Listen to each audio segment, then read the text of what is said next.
ನೀರಿನಲ್ಲಿ ಅಮೋನಿಯಾ ಮಟ್ಟ ಹೆಚ್ಚಾದರೆ ಅಥವಾ ಆಮ್ಲಜನಕದ ಕೊರತೆಯಾದರೆ ಮೀನುಗಳು ಒತ್ತಡಕ್ಕೆ ಒಳಗಾಗುತ್ತವೆ. ಮುರಳ್ ಮೀನುಗಳು ಗಾಳಿಯಿಂದ ನೇರವಾಗಿ ಆಮ್ಲಜನಕ ಪಡೆಯಬಲ್ಲವದಾದರೂ ಕೊಳಕು ನೀರು ರೋಗಗಳಿಗೆ ಕಾರಣವಾಗುತ್ತದೆ. ಟ್ಯಾಂಕ್ನ ತಳದಲ್ಲಿ ಸಂಗ್ರಹವಾಗುವ ಮೀನಿನ ಮಲ ಮತ್ತು ಉಳಿದ ಆಹಾರದ ತ್ಯಾಜ್ಯವನ್ನು ಸೈಫನಿಂಗ್ ಮೂಲಕ ನಿಯಮಿತವಾಗಿ ಹೊರಹಾಕಿ ಅಮೋನಿಯಾ ಉತ್ಪತ್ತಿಯನ್ನು ತಡೆಯಿರಿ. ನೀರಿನಲ್ಲಿ ಅಮೋನಿಯಾ ಮಟ್ಟ ಹೆಚ್ಚಾದಾಗ ತಕ್ಷಣವೇ 20-30% ಹಳೆಯ ನೀರನ್ನು ತೆಗೆದು ಹೊಸ ನೀರನ್ನು ಸೇರಿಸುವುದರಿಂದ ವಿಷಕಾರಿ ಅಂಶಗಳು ಕಡಿಮೆಯಾಗುತ್ತವೆ. ಮೀನುಗಳು 5-10 ನಿಮಿಷಗಳಲ್ಲಿ ತಿನ್ನುವಷ್ಟು ಮಾತ್ರ ಆಹಾರ ನೀಡಿ. ಅತಿಯಾದ ಆಹಾರ ನೀರಿನ ತಳದಲ್ಲಿ ಕೊಳೆತು ಅಮೋನಿಯಾ ಹೆಚ್ಚಾಗಲು ಮುಖ್ಯ ಕಾರಣವಾಗುತ್ತದೆ.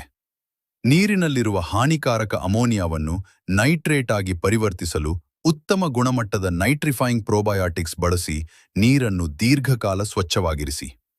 ಮುರಳ್ ಮೀನುಗಳು ಗಾಳಿಯಿಂದ ಆಮ್ಲಜನಕ ಪಡೆಯಬಲ್ಲವಾದರೂ ನೀರಿನಲ್ಲಿ ಏರೇಟರ್ ಬಳಸುವುದರಿಂದ ಹಾನಿಕಾರಕ ಅನಿಲಗಳು ಹೊರಹೋಗಲು ಮತ್ತು ನೀರು ಆರೋಗ್ಯಕರವಾಗಿರಲು ಸಹಕಾರಿಯಾಗುತ್ತದೆ.